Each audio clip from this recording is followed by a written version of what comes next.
টুনি, তোমার পাঁপড় ভাজা কত দূর?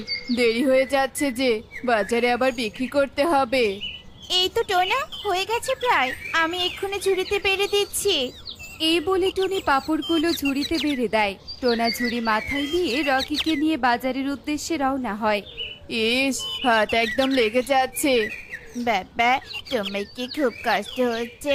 বাবা, তুমি তো একটা ভ্যান গাড়ি নিতে পারো, তবে তোমাকে আর এত কষ্ট করতে হতো না।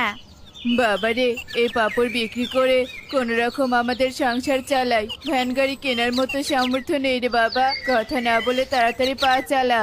এরপর তারা আর কিছু না বলে তাড়াতাড়ি পা চালিয়ে বাজারে চলে আসে। এসেই তারা পাঁপড় বিক্রি করতে থাকে। পাঁপড় নিয়ে যাও, পাঁপড়, গরম গরম পাঁপড়। পাঁপড় নিয়ে যাও, পাঁপড়।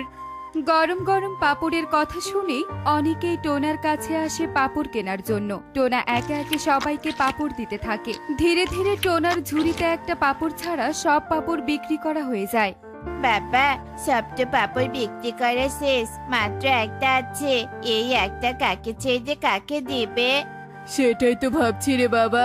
শোন, তুই দোকান পাহারা দে, আমি বাড়িতে গিয়ে করে নিয়ে আসছি। তাহলে কাউকে খালি মুখে ফিরে যেতে হবে না।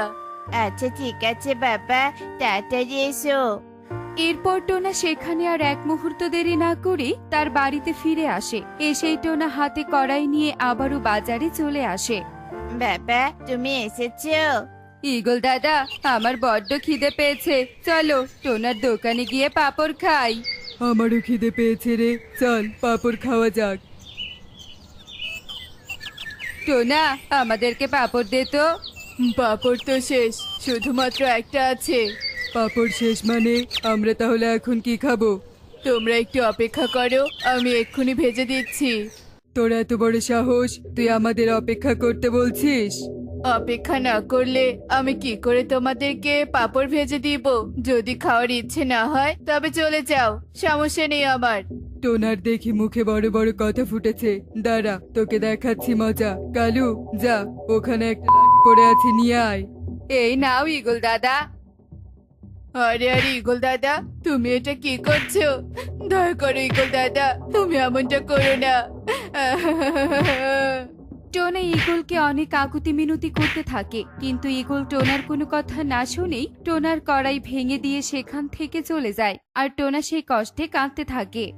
বাবা, তুমি কেঁদো না, চলো আমরা বাড়িতে ফিরে যাই।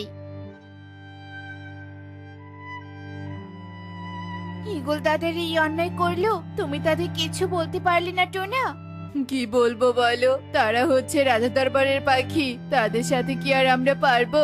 কিছু বলতে গেলে উল্টো আমাদের আরো অনেক ক্ষতি হয়ে যেত। বাবা, যা হবার হয়ে গিয়েছে, এখন আর এসব ভেবো না তো।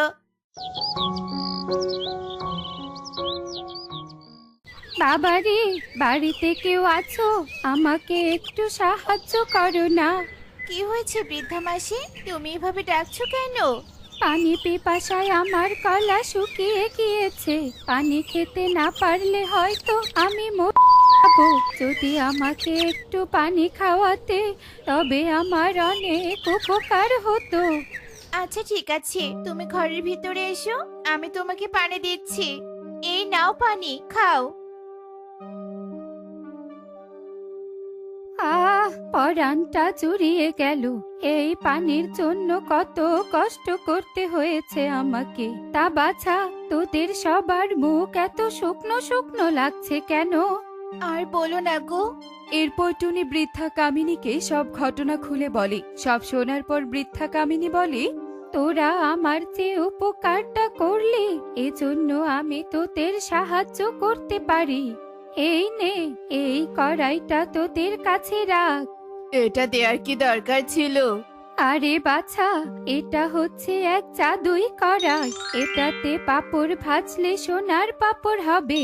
আর যদি একটা মন্ত্র বলিস, তবে সাধারণ পাঁপড় হবে।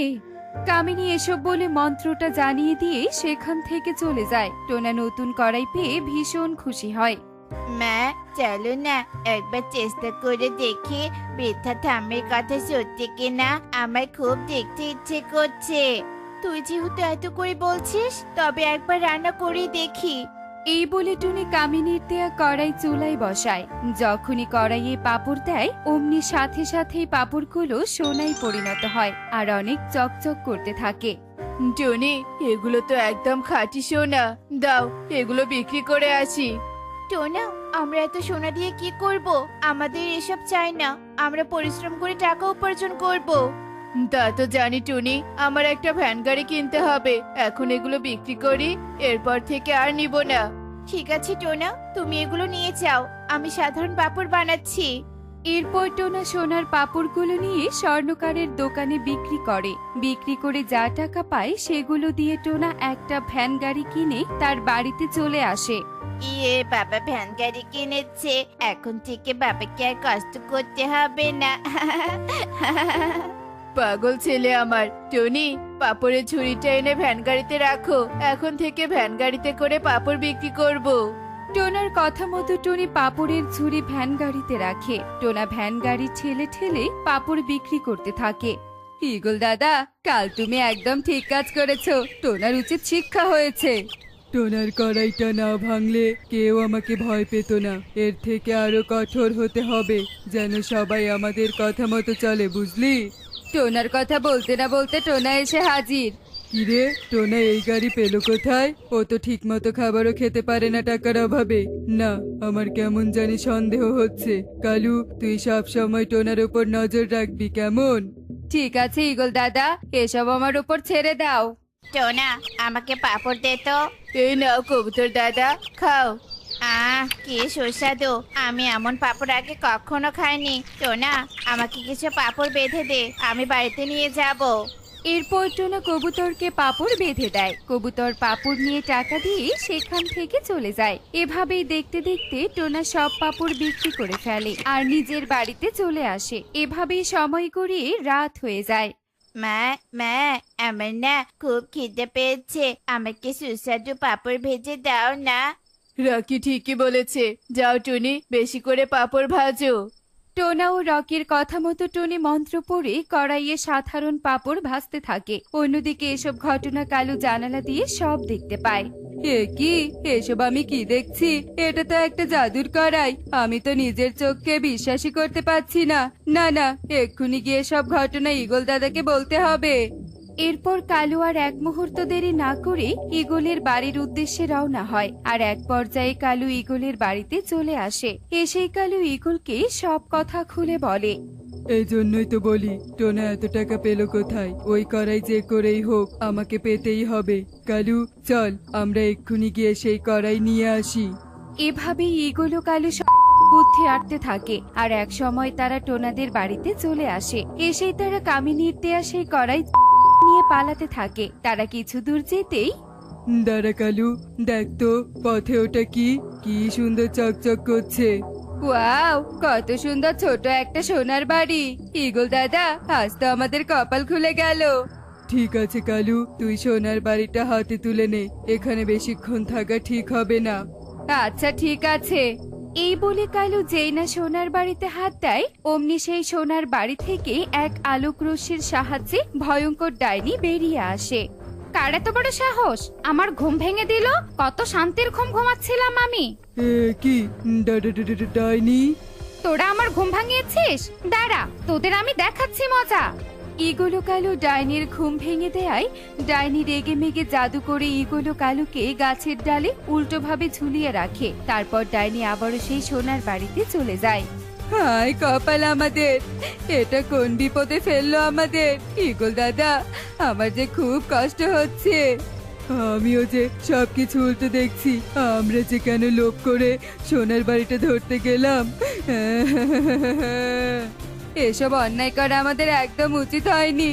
কে আছো, আমাদেরকে বাঁচাও। কালু ও ইগল নিজেদের ভুল বুঝতে পারে আর কান্না করতে থাকে। অন্যদিকে টুনিরা কড়াই খুঁজে না পেরে অনেক চিন্তিত হয়ে পড়ে। টোনা, আমাদের কড়াই নিশ্চয়ই কেউ চুরি করে নিয়ে গিয়েছে। কড়াই, তুই তোর নিজের মালিকের বাড়িতে যা। বৃদ্ধা মাসি, আপনি এসেছেন? আমি সব জানি রে বাছা, তোদের কড়াই আবারও ফিরে এসেছে। যা গিয়ে দেখ। সত্যি তো, আসলে বৃদ্ধা মাসি, আপনি কে বলুন তো? আপনি এত কিছু কিভাবে করছেন?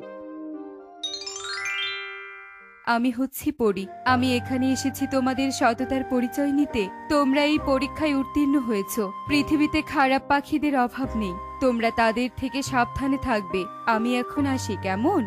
এসব বলে পরী সেখান থেকে চলে যায়। টুনিরা আবারও বাজারে পাপড় বিক্রি করে ভালোই দিন কাটাতে থাকে। অন্যদিকে ঈগলরা নিজেদের অন্যায়ের শাস্তি পেতে থাকে। দেখলে তো বন্ধুরা, সততার জয় সর্বদাই হয়। এমনই সব মজার মজার শিক্ষণীয় টুনি পাখির গল্প দেখতে আমাদের সাথেই থেকো। আর গল্পটি কেমন হয়েছে তা কমেন্টে জানাতে ভুলো না কিন্তু। Bye bye.